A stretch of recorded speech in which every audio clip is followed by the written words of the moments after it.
Assalamualaikum warahmatullahi wabarakatuh. Perkenalkan, kami dari kelompok 4 ingin mempresentasikan tentang analisis karakteristik demografi joki UTBK SNBT berbanding dengan peserta reguler 2026 menggunakan PCA atau Principal Component Analysis. Di sini anggota kelompok kami yaitu yang pertama ada Saya Bayani Rohman dengan NIM 250311600338. dan yang kedua ada saya Muhammad David Hasan dengan NIM 250311600637. Kemudian yang nomor 3 dan yang ketiga yaitu saya Safina Zubdawahyina dengan NIM 250311624436. Selanjutnya yang nomor 4. Saya Sofila Iwan Kusuma Wardani dengan NIM 250311618566. Kita beralih ke slide berikutnya, ada pendahuluan, yang dimana pendahuluan ini merupakan bagian dari bab 1. Nah, di antaranya ada latar belakang, tujuan, manfaat. Oke, kita mulai dari latar belakang. Jadi UTBK SNBT 2026 ini diikuti oleh 871.496 peserta dari seluruh Indonesia. Nah, seiring besarnya jumlah peserta, muncul juga masalah kecurangan, seperti penjokian, pemalsuan identitas, sampai penggunaan alat bantu elektronik canggih. Di hari pertama pelaksanaan saja, panitia SNPMB mendeteksi sekitaran 2.940 data anomali. Itu angka yang cukup mengkhawatirkan. Dari situlah muncul kebutuhan untuk menganalisis data ini lebih dalam. Dan metode yang kita gunakan adalah PCA yang memanfaatkan konsep nilai eigen dan vektor eigen dari aljabar linier. Untuk tujuan penelitian ini ada beberapa. Yang utama adalah mengidentifikasi karakteristik demografis peserta joki dibandingkan peserta reguler. Lalu menerapkan metode PCA untuk mereduksi dimensi data. Kita juga menganalisis nilai eigen dan vektor eigen sebagai dasar matematis PCA dan memberikan wawasan kritis soal dampak praktik joki terhadap integritas seleksi masuk PTN. Untuk yang manfaatnya diharapkan bisa dirasakan oleh berbagai pihak bagi panitia SNPMB. Bisa jadi acuan untuk meningkatkan sistem pengawasan bagi peserta untuk meningkatkan kesadaran akan pentingnya integritas. Dan bagi akademisi, ini menunjukkan penerapan nyata konsep aljabar linier, khususnya eigen value atau nilai eigen dan eigen vektor atau vektor eigen dalam analisis data pendidikan. Lanjut ke slide berikutnya. Kemudian pada bab 2 yaitu diterangkanlah langkah-langkah PCA. Apa sih PCA itu atau Principal Component Analysis? PCA merupakan teknik statistik multivariat yang digunakan untuk mengurangi dimensionalitas data sambil mempertahankan informasi yang paling penting. Jadi dari dimensi yang besar itu dijadikanlah dimensi yang kecil. Yaitu apa? Yaitu varians terbesarnya. PCA itu menciptakan variabel baru yang disebut PC atau Principal Components yang merupakan kombinasi linear ortogonal dari variabel-variabel yang aslinya. Kemudian langkah-langkah PCA itu ada 5. Yang pertama yaitu normalisasi data. Normalisasi data ini yaitu menggunakan Z-score normalization dengan rumus ZI sama dengan XI min X bar per S, dengan XI itu nilai data ke I, kemudian X barnya itu rata-rata variabel alias meannya, dan S-nya itu standar deviasi atau simpangan bakunya. Nah, hasil normalisasi ini membuat setiap variabel itu memiliki rata-rata 0 dan standar deviasinya itu 1. Sehingga semua variabel itu menjadi setara untuk dianalisis atau hampir mirip. Kemudian yang kedua, setelah menormalisasikan data yaitu kita menghitung matriks kovariansinya. Untuk menghitung matriks kovariansinya, kita menggunakan rumus cov X, Y dengan sigma dari I sama dengan 1 sampai N, XI min X bar dikali YI min Y bar per N min 1. dengan XI dan X barnya itu sama dengan sebelumnya, dan YI dan Y barnya itu sama dengan sebelumnya, dan N merupakan jumlah datanya. Kemudian setelah menghitung matriks kovariansi, setelah didapatkanlah matriksnya, kita menghitung nilai eigen dan vektor eigennya, eigenvalue dan eigenvektornya, yaitu menggunakan determinan A min lambda I sama dengan 0, atau determinan A, matriks kovariansinya dikurangi lambda atau nilai eigennya dikali I, matriks identitasnya. Kemudian sesudah dihasilkannya eigenvalue-nya dan eigenvektornya, kita mengurutkan nilai eigen dari yang terbesar hingga yang terkecil, kemudian memilih prinsipal komponennya atau PC-nya. Kemudian untuk memilih prinsipal komponen atau PC-nya itu menggunakan explain variance, menggunakan rumus PC ke I itu sama dengan lambda I per sigma J lambda J, yang artinya lambda I alias nilai eigen pada komponen ke I dibagi penjumlahan seluruh eigennya. Kemudian setelah mencari PC-nya, kita menentukan jarak Euclidnya, yaitu jarak Euclidnya dengan rumus D sama dengan akar PC1 kuadrat tambah PC2 kuadrat, dengan PC1-nya itu koordinat prinsipal komponen pertama, dan PC2-nya itu berarti koordinat PC yang kedua. Selanjutnya yaitu bab 3, langkah-langkah penelitian. Yang pertama yaitu pengumpulan data. Nah, di sini data dikumpulkan dari beberapa universitas pusat lokasi UTBK SNBT 2026 di Jawa Timur dan di Jawa Tengah. Variabel yang dipilih yaitu total peserta, jumlah peserta ujian, dan jumlah joki yang terdeteksi. Kemudian yang kedua yaitu pre-processing dan normalisasi. Di sini data dinormalisasi dengan Z-score normalization, mean sama dengan 0, standar deviasi sama dengan 1. Agar semua variabel berada pada skala yang setara meliputi pengecekan missing values dan penyeragaman format. Kemudian yang ketiga yaitu perhitungan matriks kovariansi. Nah, di sini matriks kovariansinya yaitu 5x3, dihitung dari data yang sudah dinormalisasi untuk mengukur hubungan linier antara setiap pasangan variabel. Yang kemudian yang keempat yaitu ekstraksi nilai eigen dan vektor eigen. Nah, di sini ekstraksi dari matriks kovariansi menggunakan dekomposisi matriks. Nilai eigen diurutkan menurun untuk menentukan PC yang paling signifikan. Kemudian yang kelima yaitu penentuan PC dan proyeksi data. Nah, di sini jumlah PC optimal ditentukan berdasarkan kumulatif explained variance. Data kemudian diproyeksikan ke ruang PC yang dipilih untuk analisis lanjutan.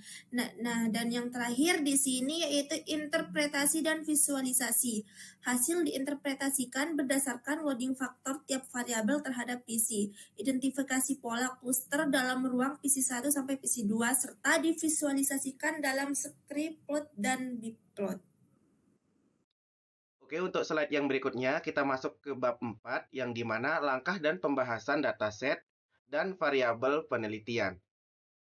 Data yang kita gunakan mencakup 5 universitas di Jawa Timur dan Jawa Tengah dengan total 90.477 peserta UTBK SNBT 2026 dan ditemukan 30 kasus joki. Ada 3 variabel yang kita analisis. Yang pertama, total peserta, yang kedua, pusat ujian, dan joki, dan yang terakhir adalah joki terdeteksi. Oke, kita lanjut ke slide berikutnya, yaitu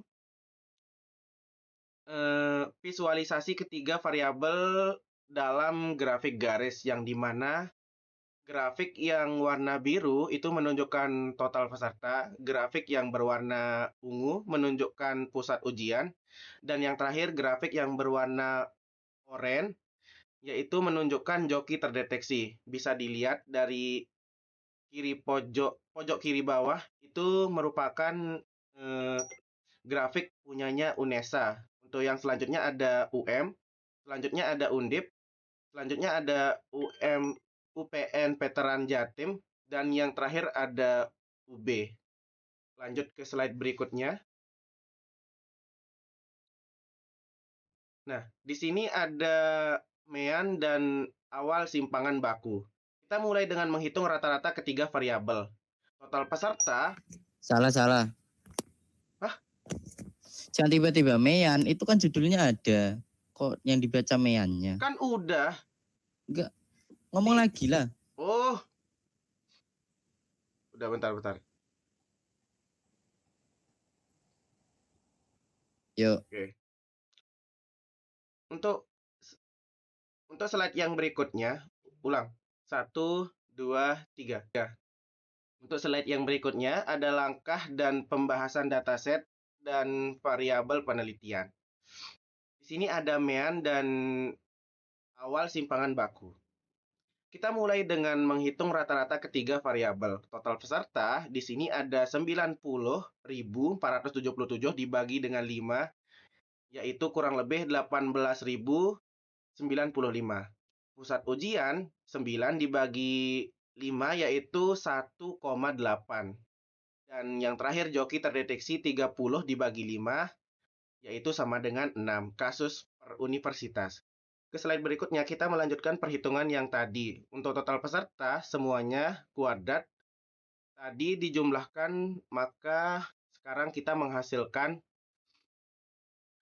105.161.730. Maka di sini akan dibagi 4 lalu kita tarik akar.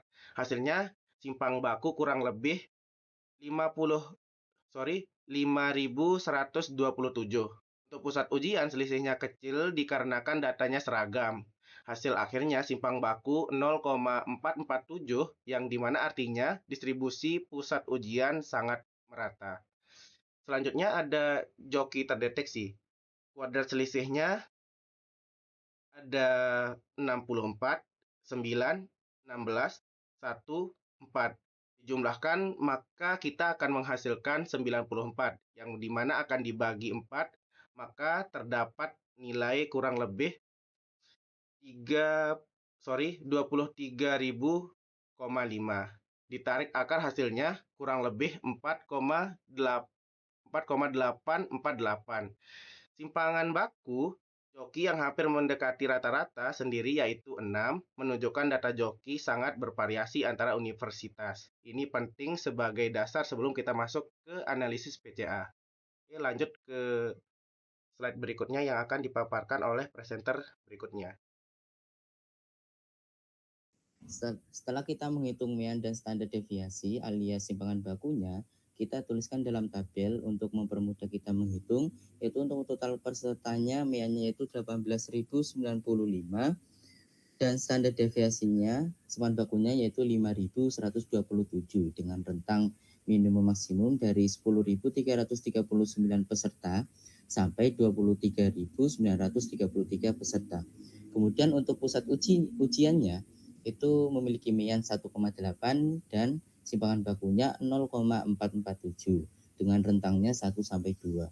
Kemudian joki yang terdeteksi Meannya itu ada 6 dan simpangan bakunya ada 4,848. Kemudian dari tabel tersebut kita hitunglah untuk total pesertanya, menjadikan tabel normalisasi data yaitu dari UNESA itu ada di 20.340 dikurangi 18.000 dikurangi Meannya yaitu dibagi 5.127 yang menghasilkan 0,4379 dan untuk UM-nya menghasilkan 0,3013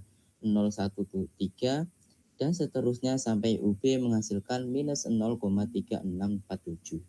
Kemudian untuk pusat ujiannya kita lakukan hal yang sama, data dikurangi rata-rata dibagi standar deviasi, yaitu menghasilkan 0,4474, UM menghasilkan 0,4474 juga, kemudian Undip menghasilkan hal yang sama, yang berbeda sendiri yaitu di UPN Veteran Jatim ada di 1,7897. Kemudian untuk joki terdeteksinya yang di UNESA ada 1,6502, di UM-nya min 0,6188 sampai di UB-nya yaitu min 0,4125.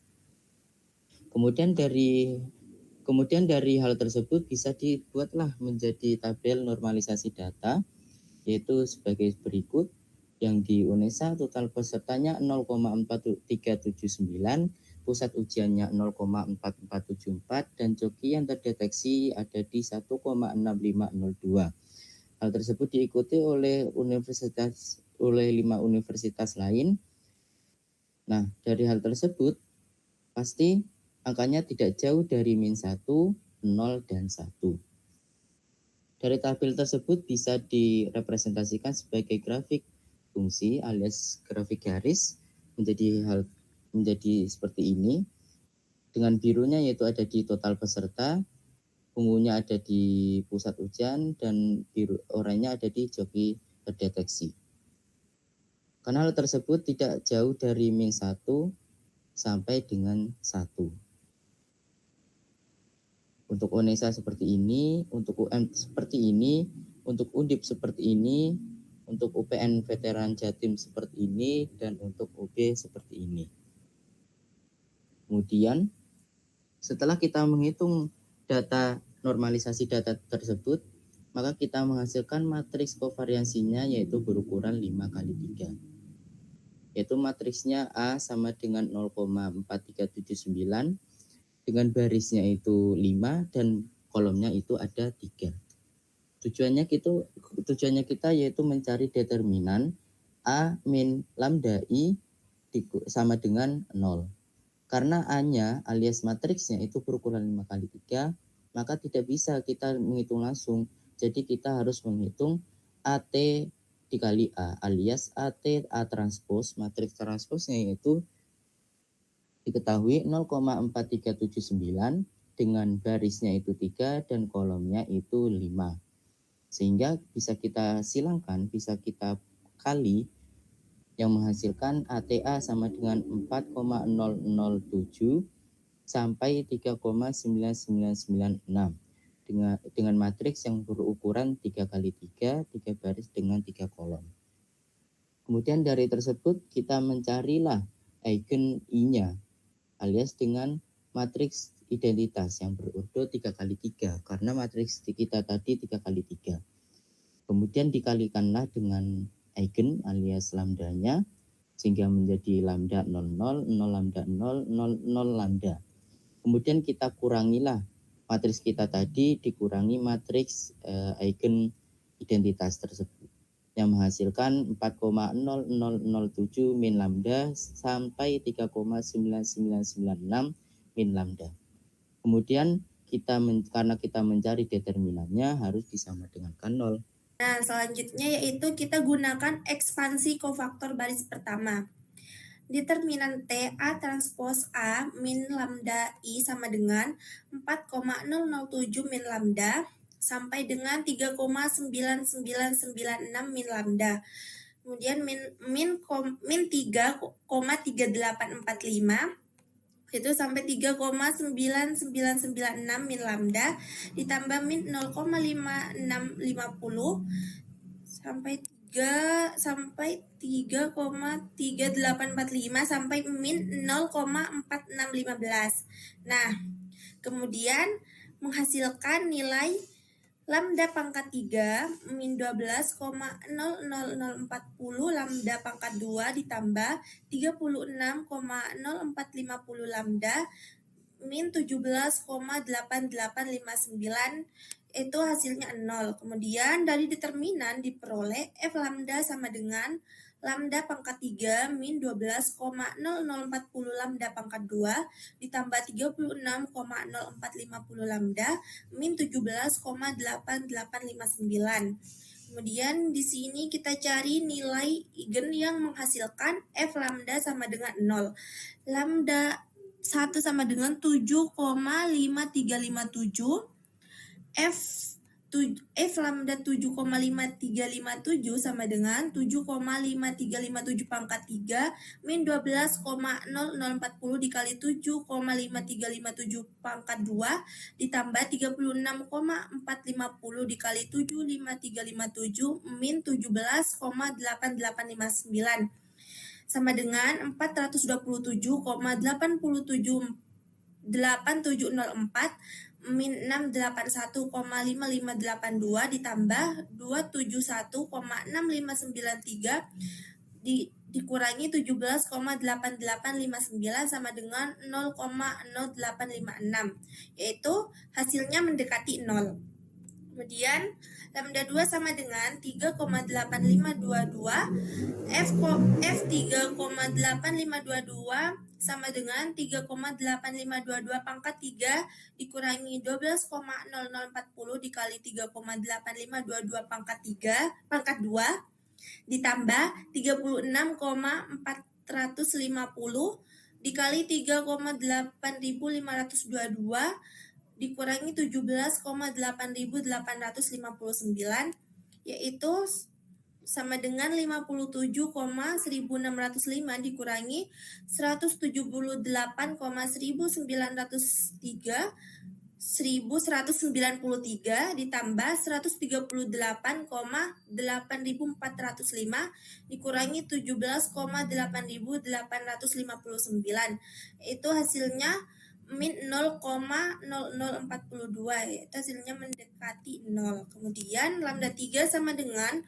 0,6161, F 0,6161 sama dengan 0,6161 pangkat 3 min 12,0040 dikali 0,6161 pangkat 2 ditambah 36,0450 dikali 0,6161 dikurangi 17,8859 sama dengan 0,2338 dikurangi 4,5572 ditambah 22,2073 dikurangi 17,8859 menghasilkan min 0,0020, yaitu hasilnya mendekati 0. Maka hasil semuanya dari lambda 1, lambda 2, dan lambda 3, yaitu lambda 1-nya 7,5357, lambda 2-nya sama dengan 3,8522, dan lambda 3-nya yaitu 0,6161. Kemudian di sini mencari vektor eigen. Nah, kita gunakan A transpos A min lambda I, V sama dengan 0 dengan V sama dengan matriks X, Y, Z. Kemudian kita substitusi nilai eigen untuk lambda 1 sama dengan 7,5357.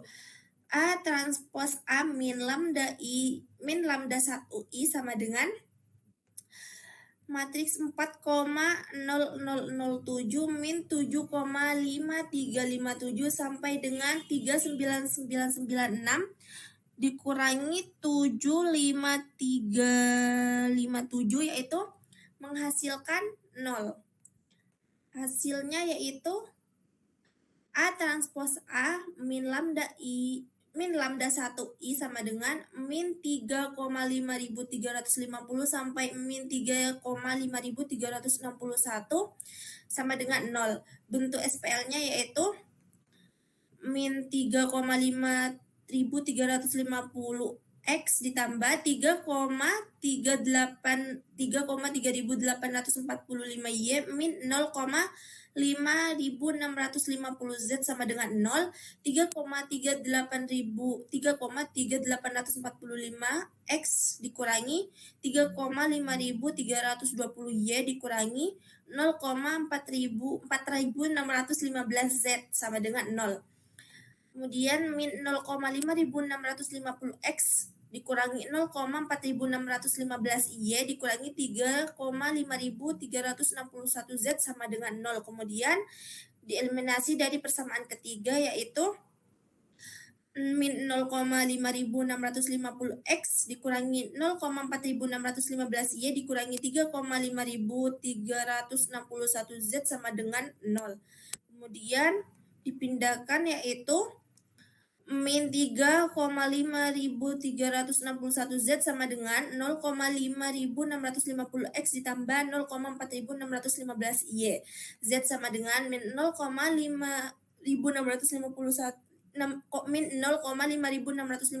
X dikurangi 0,4615 Y per 3,5361. Z sama dengan min 0,1598 X min 0,1305 Y.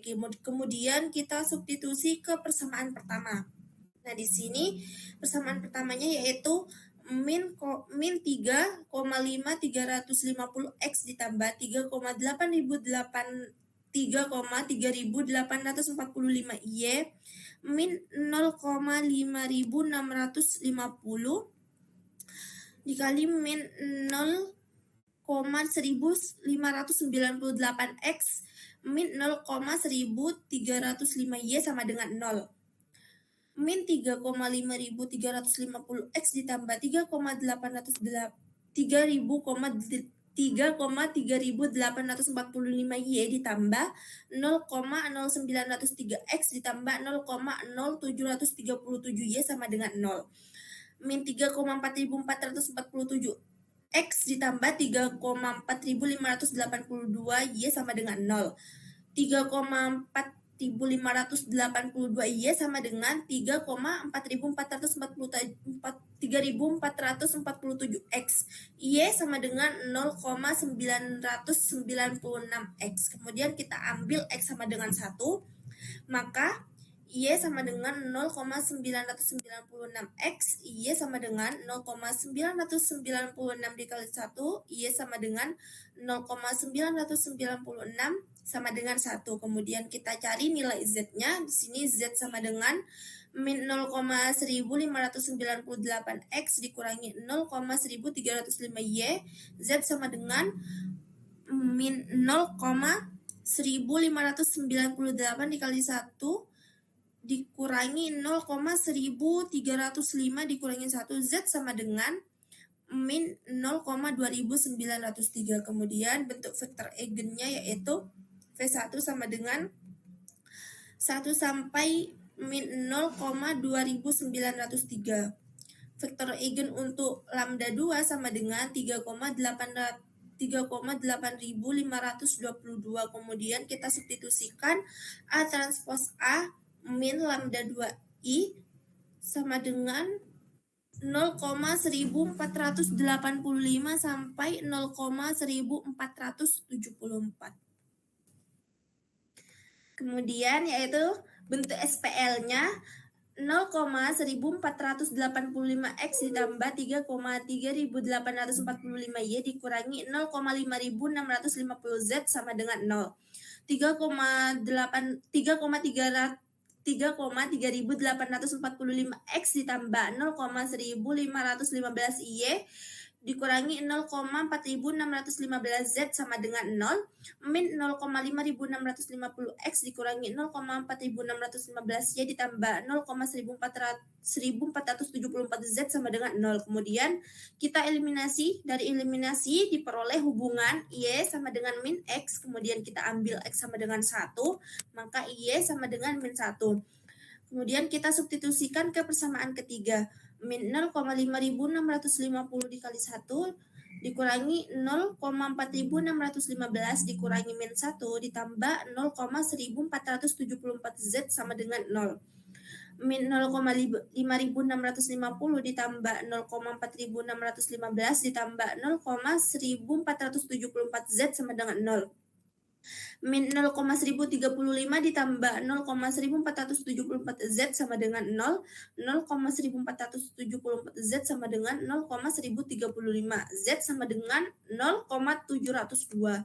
Kemudian bentuk vektor eigennya yaitu V2 sama dengan 1 sampai 0,702. Vektor eigen untuk lambda 3 sama dengan 0,6161. Kemudian kita substitusikan yaitu A transpos A min lambda 5 min vektor eigen untuk lambda 3 apa 5 3 kan? Vektor eigen untuk lambda 3 sama dengan 0,6161.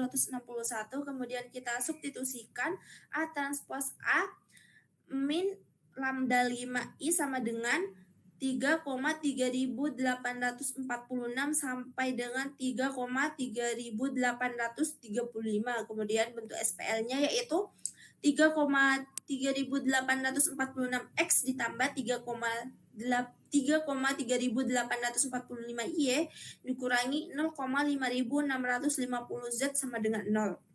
Kemudian 3,3845 X ditambah 3,3876 Y, 0 dikurangi 0,4615 Z sama dengan 0. Kemudian min 0,5650 X dikurangi 0,4615 Y ditambah 3,3835 Z sama dengan 0. Kemudian kita eliminasi, diperoleh hubungan X sama dengan 0,19 Z, Y sama dengan 0,13 Z. Kita ambil Z sama dengan 1. Maka X sama dengan 0,19, Y sama dengan 0,13. Nah, di sini bentuk vektor eigennya yaitu V3 sama dengan 0,19 sampai 1, kemudian hasil akhir vektor eigennya yaitu V1 sama dengan 1 sampai min 0,2903, V2 sama dengan 1 sampai 0,702, dan V3 yaitu sama dengan 0,19 sampai 1. Nah, di sini hasil analisis eigen menggunakan rumusnya yaitu menggunakan rumus explained variance PCI sama dengan lambda I per sigma J sampai dengan lambda J, maka PC1 dengan lambda 1 sama dengan 7,5357, PC1 sama dengan 3,5357 per 3,5357 ditambah 3,8522 ditambah 0,6161 sama dengan 7,5357 per 12.000,4 sama dengan 0,6278. Kemudian variansinya yaitu sama dengan 62,78%, kumulatifnya yaitu 62,78%. Kemudian PC2-nya dengan lambda 2 sama dengan 3,8522, PC2 sama dengan 3,8522 per 7,5357 ditambah 3,8522 ditambah 0,6161 sama dengan 3,8522 per 12,004 sama dengan 0,3209. Variansinya yaitu sama dengan 32,09%, kumulatifnya yaitu sama dengan 94,87%. Kemudian PC3-nya yaitu dengan lambda 3 sama dengan 0,6161, PC3 sama dengan 0,6161 per 7,5357 ditambah 3,8522 ditambah 0,6161 sama dengan 0,6161 per 12,004 sama dengan 0,0513.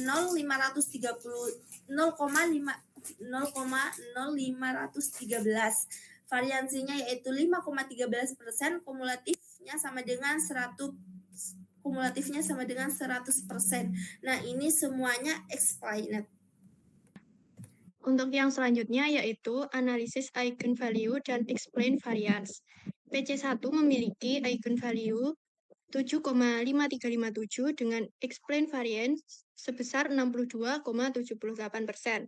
PC2 memiliki eigenvalue 3,8522 dengan explain variance sebesar 32,09%. PC3 memiliki eigenvalue 0,6161 dengan explain variance sebesar 5,13%. Selanjutnya, digunakan Kaiser criterion untuk menentukan komponen utama yang dipertahankan, yaitu komponen dengan nilai eigenvalue lebih dari 1. Berdasarkan hasil tersebut, PC1 dan PC2 dipertahankan karena memiliki eigenvalue masing-masing sebesar 7,557 dan 3,8522. Adapun PC3 tidak digunakan karena nilai eigenvalue-nya hanya 0,6161, sehingga kontribusinya terhadap variansi data relatif kecil. Next. Nah, yang selanjutnya ada grafik PC1 dan PC2. Grafik ini menunjukkan distribusi masing-masing universitas terhadap dua komponen utama, yaitu PC1 dan PC2.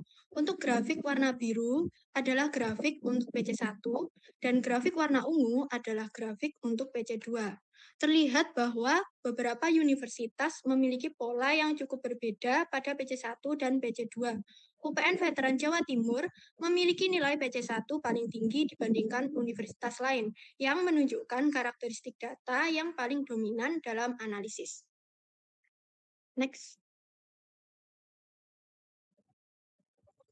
Kemudian setelah data direduksi menggunakan PCA, langkah berikutnya yaitu melakukan pengelompokan menggunakan jarak Euklidan dengan rumus D sama dengan akar dari PC1 kuadrat ditambah PC2 kuadrat. Untuk UNESA, yaitu D sama dengan akar dari min 0,281 kuadrat ditambah min 0,031 kuadrat, menghasilkan D sama dengan 0,283.